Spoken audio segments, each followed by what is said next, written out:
সহযোদ্ধাকে নিরপরাধভাবে ফাঁসিয়ে থাকেন, ফাঁসানোর চেষ্টা করেন, তাহলে এইখানে উপস্থিত এনএসআই ডিজিআই ভাইকে আমি বলে দিতে চাই, সুষ্ঠু তদন্ত করে এই মাদক দ্রব্যের মাদক সম্রাট দিদারুল ইসলামকে সর্বোচ্চ শাস্তি দেওয়া হোক।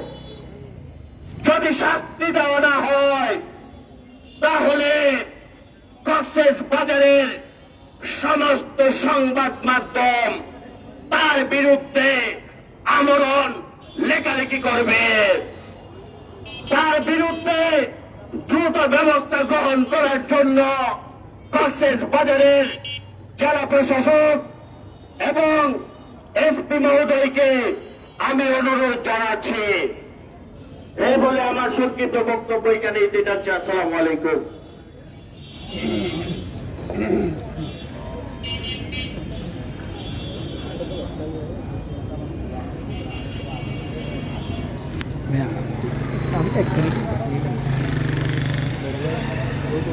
সংগ্রামী বন্ধুরা, এই পর্যায়ে সংক্ষিপ্ত বক্তব্য রাখার জন্য আমি বিশেষভাবে অনুরোধ জানাবো জনাব জসিমউদ্দিন জসিম ভাইকে আমি বক্তব্য রাখার জন্য বিশেষভাবে অনুরোধ জানাচ্ছি।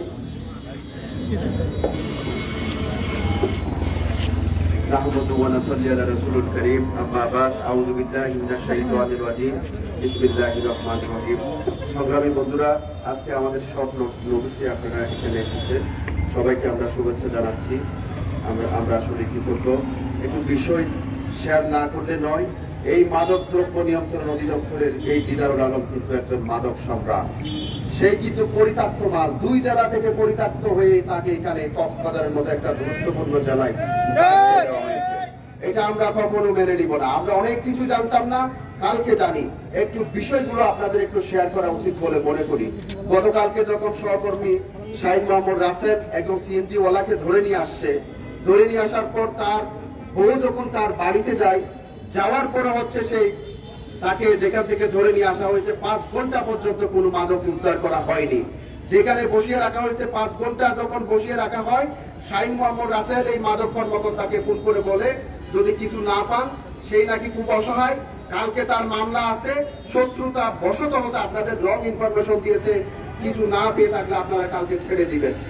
ছেড়ে দেওয়ার কথা বলে উনি তার ওয়াইফকে ডেকে নিয়ে আরো 3 ঘন্টা বসায় রাখছে একটা মেকানিকের দোকানে নিয়ে গিয়ে। পরে তার কাছে 3 লাখ টাকা দাবি করা হয়েছে। সেই যখন দিতে রাজি হয় নাই বা দিতে পারে নাই, এরপরে সাংবাদিক যখন বারবার ফোন করছে, ফোন করার কারণে তাকে গালিগালাজ করা হয়েছে। এই খুন সাংবাদিক আমি দেখে দেবো, হ্যান ত্যান বলা হয়েছে। ঠিক তার 1 ঘন্টা পরে মাগরিবের পরে আরেকজন মাদক কারবারিকে সেই ধরে নিয়ে আসে। আপনারা বাকিটা ইতিহাস জানেন, দেখেছেন সবাই। শাহিদ মোহাম্মদ রাসেলের নাম শিখানো হয়েছে।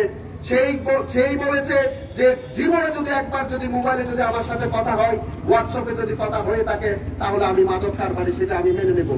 এর পরবর্তী কি হয়েছে আপনাদের সেটাও জানা দরকার। গত রাত 4টা পর্যন্ত তাকে রেকি করা হয়েছে, যে তাকে তার মাকে ডেকে, তার ওয়াইফকে ডেকে তাকে 50,000 টাকা দেওয়া হয়েছে, আরো 1 লাখ টাকা দেওয়া হবে যেন ম্যাজিস্ট্রেট কোর্টে সে গিয়ে জবানবন্দি দেয় শাহিদ মোহাম্মদ রাসেল মাদক কারবারি ছিলেন। এছাড়াও এই মাদক কারবারি আপনার দিদারুল আলমের কিন্তু অনেক অপকর্ম কক্সবাজার ইতিমধ্যে অনেকে অবগত হয়েছে। আমরা মনে করেছিলাম সেই যোগদানের পরে প্রথম ভুল করেছে, সে একটা বিষয় নিয়ে মাপ চেয়েছিল 2 হাত জোর করে। আমরা মনে করেছিলাম সেটি তার এখানে শেষ, হয়তো তিনি ক্লিন ইমেজের মানুষ, কিন্তু দেখলাম না, একটা পরিত্যক্ত মাদক কারবারি মাদক সম্রাটকে আমাদের কক্সবাজারের মতো একটা গুরুত্বপূর্ণ জায়গায় দিয়ে মাদক দমনের নামে নাটক করা হচ্ছে। মাদক দ্রব্য নিয়ন্ত্রণ অধিদপ্তরের খুব তাদের রিপোর্ট বলছে সে একজন মাদক কারবারি, মাদক মামলার আসামি, দর্শন মামলার আসামি। আমি বড়দের প্রতি সত্তা রেখে বলতে চাই, আপনারা এই বিষয়ে সোচ্চার হন। আজকে আমরা বিতর্কিত কোন কর্মকাণ্ডে যদি কোনো সহকর্মী জড়িত থাকে, সেটা আমরা অন্যভাবে শাস্তিতে নিয়ে আসবো। আমরা দেখেছি বারবার চুপ থাকার কারণে এই মাদক কারবারিরাই কিন্তু আমাদেরকে সুযোগ করে দেয়। তাদের বিরুদ্ধে কোনো কিছু লিখতে গেলে, অনুসন্ধান করতে গেলে সেইগুলো নিয়ে তারা নানা ধরনের কথা বলতে শোনা যায়। একটু আগে মাদক দ্রব্য নিয়ন্ত্রণ অধিদপ্তরের একজন আমাকে ফোন করে বললো, ভাই আরো কিছু ভয়াবহ আপনাকে তথ্য দিই, আমাদের এখানে কোনো মহিলা কর্মী নাই, মহিলা জিজ্ঞাসাবাদ করার মতো কোনো অফিসার নাই। এই দিদারুল আলম ম্যাজিস্ট্রেট কোর্টে গিয়ে 2 জন মহিলার রিমান্ড নিয়ে আসছে 3 দিনের, কিন্তু সেই নিজে জিজ্ঞাসাবাদ করবে, কোন মহিলা থাকে না, ম্যাজিস্ট্রেট থাকবে না, সেই মহিলাদের যৌন হেনস্থা সে করবে, আমাকে একটু আগে সে জানাইছে। তারপরে তাকে যখন গতকালকে মাদক মামলায় হচ্ছে নাম দিতে যখন রাজি হচ্ছিল মাদক দ্রব্য নিয়ন্ত্রণ অধিদপ্তর একবার মতো তাকে সেই থাপড় মানিয়েছে। এত ভয়াবহ রূপ নিয়েছে এই কক্সবাজারের মাদক দ্রব্য নিয়ন্ত্রণ অধিদপ্তর। দিদারুল আলম কুখ্যাত প্রদীপের সেই সহকর্মী ইসমাইলের বাসায়, মাদক সম্রাট ইসমাইলের বাসায় 5 আগস্টের পরে কেন্দ্রে মাদক দ্রব্য নিয়ন্ত্রণ অধিদপ্তর নিয়ে যায়, আমি সেটিও প্রশাসনের কাছে জানতে চাই এবং বড় ভাইদের সম্মতি নিয়ে বলতে চাই 72 ঘন্টার মধ্যে যদি এই মাদক কারবারিকে কক্সবাজার থেকে বিতাড়িত করা না হয়, পরবর্তী পদক্ষেপের জন্য আপনারা প্রশাসন সংশ্লিষ্টরা সবাই দায়ী থাকবেন। আমরা কাউকে ছাড় দিব না, আমরা ছাড় দিয়েই এইখানে এসেছি। এই মুন্না বিতর্কিত ছিল বলে অনেকে দাবি করে, তাকে যখন উচিত ধরে নিয়ে যাই, আমরা সকলে যখন চুপ ছিলাম, সেই গজব আবারও আমাদের উপর ফিরে আসছে।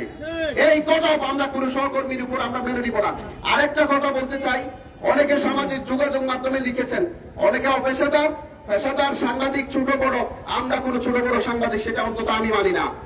যেই পেশাদার তাকে আমরা সংবাদকর্মী হিসাবে তার পাশে দাঁড়াবো। কেউ কাউকে কটাক্ষ করবেন না, ছোট করবেন না। কেউ বড় হাউসে কাজ করে, কেউ ছোট হাউসে কাজ করে, কোন সংবাদকর্মীকে অসম্মান করার অধিকার কাউকে দেওয়া হয়নি। এটি আমি বিনীতভাবে সকলের প্রতি আহ্বান জানাবো, অনুরোধ রাখবো। আজকে এখানে অনেক বড় ভাইরা আছে, তারা সিদ্ধান্ত নেবেন পরবর্তীতে কি করব। তবে আমার দাবি 72 ঘন্টার মধ্যে তাকে প্রত্যাহার করতে হবে। এবং একটু আগে যে মাদক কর্মকর্তা কল করেছিল, সে বলেছে যে আরেকটা দাবি করেছে, আমি কলটা রেকর্ড করেছি, যে মাদক অভিযানে একটা ভুল হয়েছে, সেটি নিয়ে এখন আমাদেরকে হচ্ছে সেই ধমকাচ্ছে। কেন শাহিন মোহাম্মদ রাসেলের নাম্বার আগে থেকে সংগ্রহ করি নাই, করে কেন তাকে দিয়ে ফোন করাই নাই, যে এগুলো আপনার মাদক নিয়ে তো ধরা পড়েছি, একটা প্রমাণ থাকতো, সেটি কেন বলতে পারি নাই। সেই কুচ্ছাল পর্যন্ত এই কুত্তার বাচ্চা এই কক্সবাজারে এসে পরিকল্পনা করতেছে। আমি তাকে কুত্তার বাচ্চা বলতে ভয় করতেছি না, কেননা সেই কুত্তাকে কুত্তার বাচ্চা বলতেছি। মানুষ হতে পারে না, কারণ মাদক দ্রব্য নিয়ন্ত্রণ অধিদপ্তর অলরেডি তার বিরুদ্ধে মাদকের মামলা করেছে, সে কিভাবে মাদক নিয়ন্ত্রণ করে। পরিশেষে ভুল ত্রুটি হলে সবাই আমাকে ক্ষমা করবেন, সুন্দর ক্ষমা দৃষ্টিতে দেখবেন। অন্যান্য সাংবাদিক যারা উপস্থিত হতে পারে নাই, অনেকে ফোন করেছে, শর্ট নোটিসে যারা উপস্থিত হয়েছেন, বড় ভাইদের প্রতি আমরা শ্রদ্ধা এবং কৃতজ্ঞতা জ্ঞাপন করছি। সবাইকে ধন্যবাদ। আসসালামু আলাইকুম। সংগ্রামী উপস্থিতি, এই পর্যায়ে আমি সংক্ষিপ্ত বক্তব্য রাখার জন্য বিশেষভাবে অনুরোধ জানাবো রাসেল চৌধুরী। রাসেল ভাইকে আমি বক্তব্য রাখার জন্য বিশেষভাবে অনুরোধ জানাচ্ছি।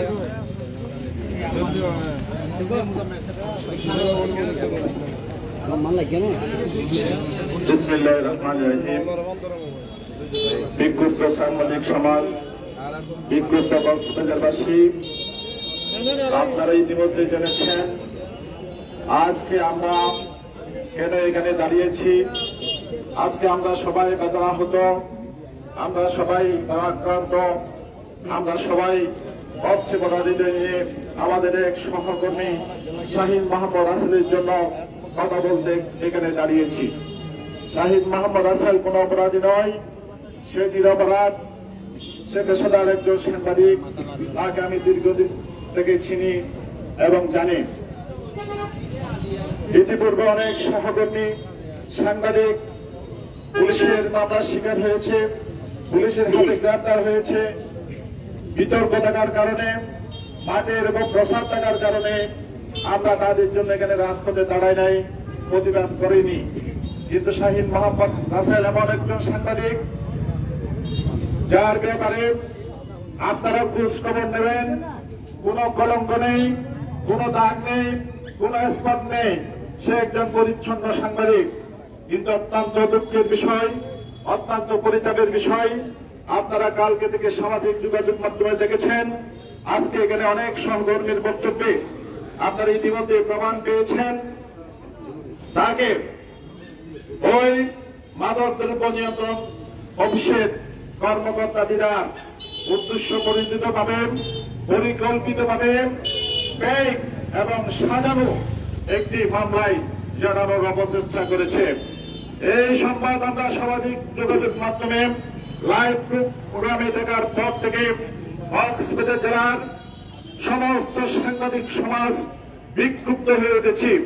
বন্ধুরা আমার, ভাইয়ের আমার, আজকের এই মানববন্ধন উত্তর এই পথসভা থেকে সুস্পষ্টভাবে দক্ষিণ খণ্ডে আমরা সাংবাদিক সমাজ ঘোষণা করতে চাই যে এডি সাহেব, দিনাজ সাহেব, আপনার RSPH আমরা ইতিমধ্যে পেয়েছি, আমাদের হাতে এসেছে। আপনি একজন কুখ্যাত জঘন্য অপরাধী। আপনার ব্যাপারে 7 ডজন মামলা আছে, ধর্ষণ মামলা, মাদক মামলা। আপনি নিজের একজন আসামি।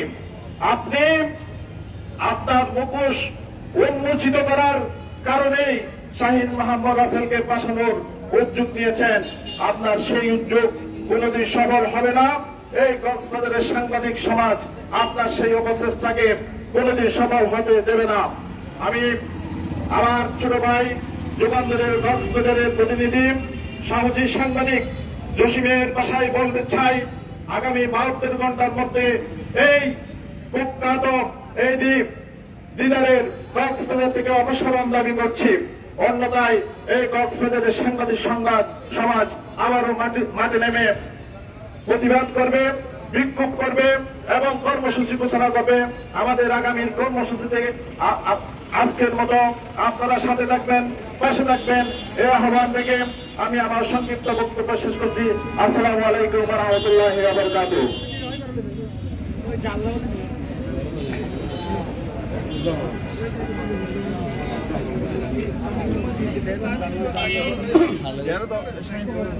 সংগ্রামী উপস্থিতি, আপনারা জানেন এক দিদারুল আলম যে মাদক সম্রাট, মাদকের কারবারি হিসেবে এই শহরে তার আবির্ভাব ঘটেছে। যার উচিত ছিল মাদক নিয়ন্ত্রণ করা, সে এখন মাদক কারবারিতে পরিণত হয়েছে। আজকের এই প্রতিবাদ সমাবেশের সমাপনী বক্তব্য এবং অনুষ্ঠান সমাপ্ত ঘোষণা করার জন্য আমি বিশেষভাবে অনুরোধ জানাবো সাইফুর রহমান শাহিন ভাইকে আমি বক্তব্য রাখার জন্য বিশেষভাবে অনুরোধ জানাচ্ছি এবং আজকের এই কর্মসূচি এখানে সমাপ্ত করার জন্য অনুরোধ জানাচ্ছি।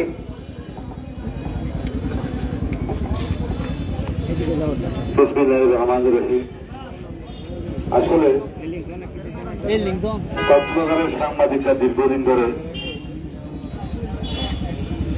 নির্যাতিত, নিষ্পেষিত, বঞ্চিত এবং যারা পেশাদার সাংবাদিক তারা যদি সত্য কথা প্রকাশ করে তাদের বিরুদ্ধে নানা ষড়যন্ত্র হয়। আমরা সেটা দেখে আসছি অনেক আগে থেকে। এর ধারাবাহিকতায় শাহীন মোহাম্মদ রাসেল গতকালকে শিকার হয়েছে।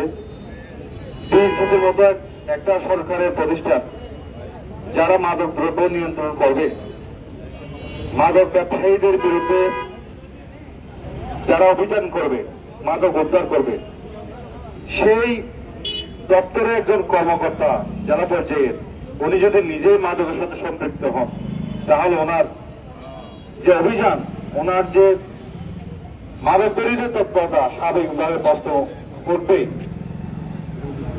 আমরা আমাদের নিজেদের জায়গা থেকে বলতে চাই, সাংবাদিকদের বিরুদ্ধে কথা বলা যাবে, এখানে পাবলিকও আছে, কিন্তু ষড়যন্ত্র হলে সেটা আপনাকে দেখতে হবে যে একজন সিএনজি ড্রাইভারকে ভিকটিম এখানে বানানো হয়েছে, তাকে শিখিয়ে দেওয়া হয়েছে শাহীন মোহাম্মদ রাসেলের নাম বলার জন্য। আপনারা হয়তো যে ইন্টারভিউ দেখেছেন ফেসবুকে, ওই যে সিএনজি ড্রাইভার সে তাকে জোর করে বাধ্য করা হচ্ছে শাহীন মোহাম্মদ নামটা বলানোর জন্য।